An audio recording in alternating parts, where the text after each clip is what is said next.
अगर वहां से आवाज अगर निकले तो मुझे नहीं लगता कि आपको पाप लगेगा।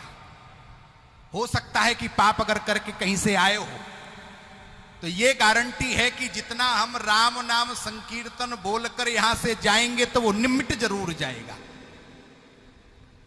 इसलिए जब भी मेरे हृदय में, हमारे मन में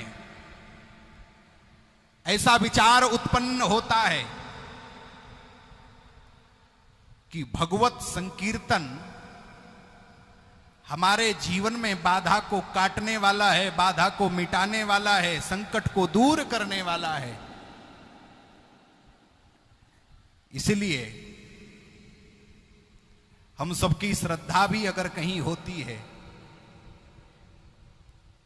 तो भगवान के चरण में होती है। आज हम सब पूज्य स्वामी राजेश्वरानंद जी महाराज की प्रेरणा से, उनके आशीर्वाद कृपा से आज नारनौल में हम सब गुरु पूर्णिमा के पावन पर्व पर यह उत्सव हम सब सम्मिलित हुए हैं।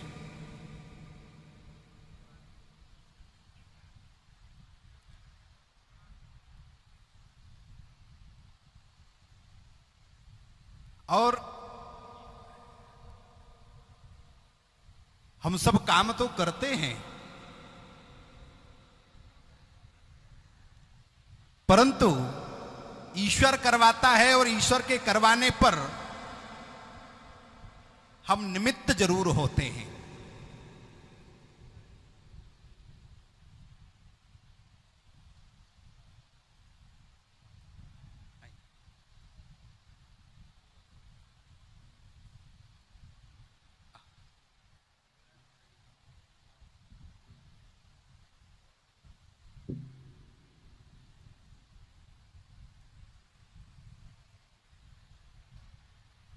इसलिए बड़ी कृपा हुई कि हम सब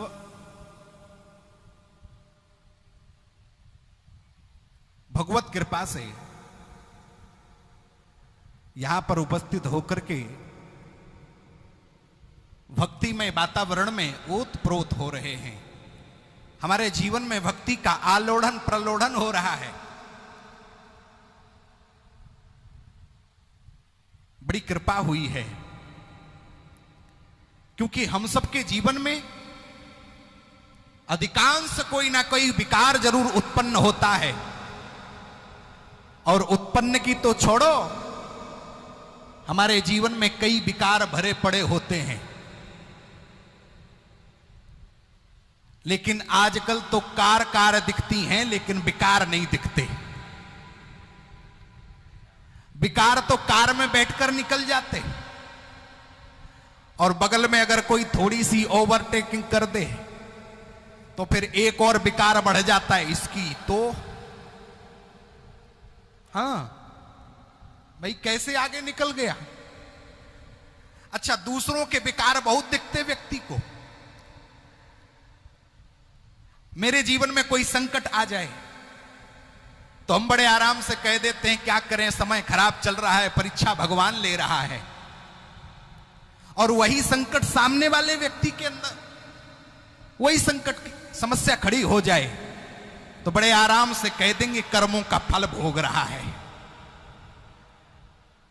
हमारे जीवन में कोई घटना घटती है तो मैं परीक्षा बताता हूं, और सामने वाले व्यक्ति के जीवन में अगर कोई कष्ट उत्पन्न हो जाता है तो उसको क्या कहते हैं? कर्मों का फल भोग रहा है। ये दुनिया है।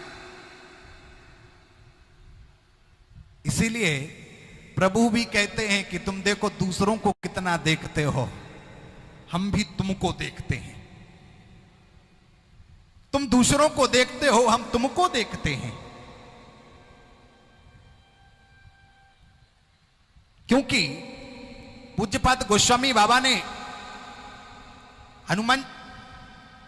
हनुमान चालीसा में लिखा संकट कटय मिटय सब पीड़ा, जो सुमरे हनुमत बलवीरा।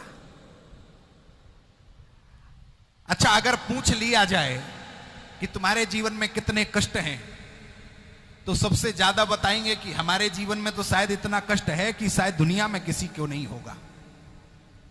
अगर उन्हीं से कह दिया जाए कि हनुमान चालीसा आपके सारे कष्टों को दूर कर देगा, अगर आप दिन में ये 2 बार हनुमान चालीसा पढ़ो,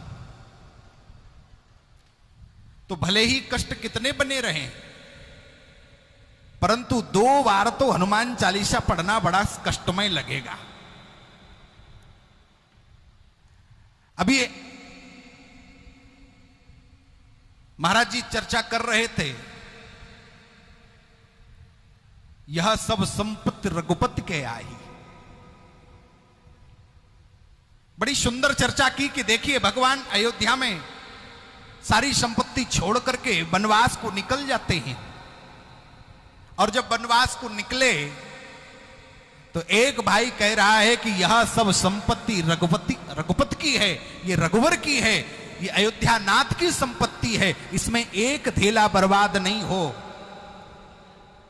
और मैं आप सबसे कहूं, यहां इतने सज्जन विद्वान गुणीजन बैठे हैं, ऐसा कौन व्यक्ति है अगर भाई की संपत्ति बर्बाद हो रही है और थोड़ी भी उससे अनबन है, तो फिर तो यही कहेंगे ठीक रहा, इसकी तो बर्बाद होनी ही चाहिए। रामचरितमानस जैसा पवित्र ग्रंथ कहता है, यह सब संपत्ति रघुपति के आई, यानी ये सारी संपत्ति रघुपति की है, इस पर मेरा कोई अधिकार नहीं है। क्योंकि अगर भगवान ने मुझसे प्रश्न कर दिया कि इसमें एक धेला कम कैसे हो गया, तो इसका जवाब मैं कैसे दूंगा, कैसे दूंगा। परंतु वही हमारे परिवार में, मोहल्ले में, घर में, खानदान में हमारे भाई की संपत्ति बर्बाद होती है तो हो जाए, आग लगे तो लग जाए, हमारे बाप का क्या जाता है, ये कहकर निकल जाते हैं। परंतु ये नहीं पता कि नहीं तुम्हारे बाप का ही वो बेटा है, उसके बाप का और तुम्हारे बाप में कोई अंतर नहीं है, जो तुम्हारा जाएगा वो उसके बाप का जाएगा। यही तो भाव है। कितने लोग हमने देखे हैं, मंत्री, विधायक, सांसद सब देखे, उनका भाई विधायक होगा, मंत्री होगा, मिनिस्टर होगा, उद्योगपति होगा, व्यापारी होगा, व्यवसायी होगा, अच्छी पोस्ट पर होगा, अधिकारी होगा, लेकिन उन्हीं के भाई कई बार हमने देखे हैं कि गांव में गाय भैंस को चारा देते हैं और गोबर उठाने का काम करते हैं। उस भाई की तरफ वही अधिकारी, कर्मचारी, अभिनेता, कोई भी उसकी तरफ मुड़कर नहीं देखते। बताइए सच्चाई है कि नहीं है, ये सत्यता है कि नहीं है। ये मैं नहीं कह रहा हूं, आप अपने पड़ोस में लगकर देख लीजिए। और यहां तक हद तो तब हो गई, राम जी की चर्चा करेंगे, राम जी के चरित्र का वर्णन करेंगे, राम जी के चरित्र को सुनेंगे, राम जी के चरित्र को अपने जीवन में उतारते नहीं हैं, सुनते हैं, पढ़ते हैं, गढ़ते हैं, लेकिन उतारते नहीं हैं। क्यों नहीं उतारते? क्योंकि राम जी ने भी यही संदेश दिया था लक्ष्मण जी को, जिस समय लंका में रावण से युद्ध हुआ और युद्ध होने के उपरांत